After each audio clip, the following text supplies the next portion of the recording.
On July 11th, 1981, a torso of a deceased female was found in the 1400 block of Mayberry Road in San Jose. Next to her body were two medallions. The first of these was round and contained the words, "St. Christopher, protect us." The second medal was oval. On one side was the standing figure of the Virgin Mary, surrounded by the words, "Mary conceived without sin, pray for us who have recourse to thee." The autopsy determined that she was a female, likely in her 40s, dark skin, possibly African American, 5'2" to 5'4", approximately 110 pounds. In a Jane Doe case, there's probably family members out there, children, mothers, sisters, brothers, that don't even know that she's gone. You just hope that there's DNA that can still be obtained. DNA is so sensitive, I can't say how long it'll last because depending on the environment that it's in. If you kill one person, it's like you've killed a whole world. And that is one of the reasons that when I became DA, I formed a cold case unit in our office.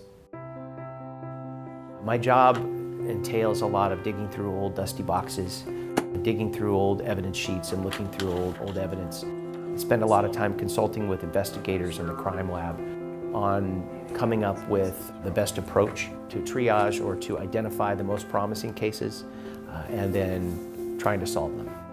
And my role is to review cold cases with a DNA aspect to see with the potential of what evidence that we have to do DNA analysis and actually performing the DNA analysis.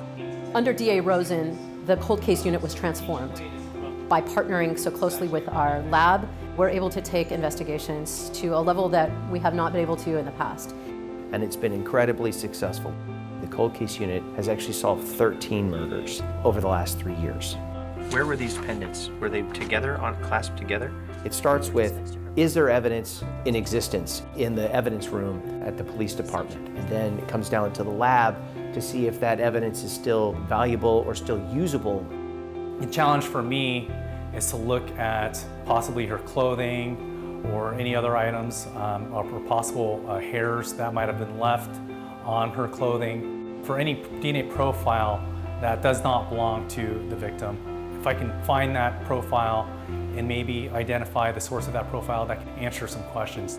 The cold case unit's guiding principle is we never forget. We never forget the victims, but we also never forget the families of those victims.